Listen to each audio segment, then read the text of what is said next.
Supreme കോടതി ഉത്തരവനുസരിച്ച് കഴിഞ്ഞ മാസം 22 മുതൽ മലിനീകരണ നിയന്ത്രണ ബോർഡ് ഏലൂർ എടയാർ വ്യവസായ മേഖലയിൽ പരിശോധന നടത്തിവരികയാണ്.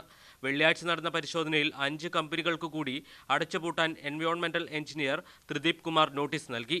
High power industries, Deccan industries, euro polymers, Travancore polymers, Fayas chemicals എന്നീ കമ്പനികൾക്കാണ് അടച്ചുപൂട്ടാൻ നോട്ടീസ് നൽകിയിരിക്കുന്നത്. പ്രാഥമിക മലിനജല സംസ്കരണ യൂണിറ്റ് ഇല്ലാത്തതിനെ തുടർന്നാണ് നടപടി. നേരത്തെ നടന്ന പരിശോധനയിൽ 3 കമ്പനികൾക്ക് അടച്ചുപൂട്ടൽ നോട്ടീസ് നൽകിയിരുന്നു. മലിനജല സംസ്കരണ പ്ലാന്റ് പ്രവർത്തന സജ്ജമാക്കിയതിനെ തുടർന്ന് ഈ കമ്പനികൾക്ക് പ്രവർത്തനാനുമതി നൽകിയിട്ടുണ്ട്.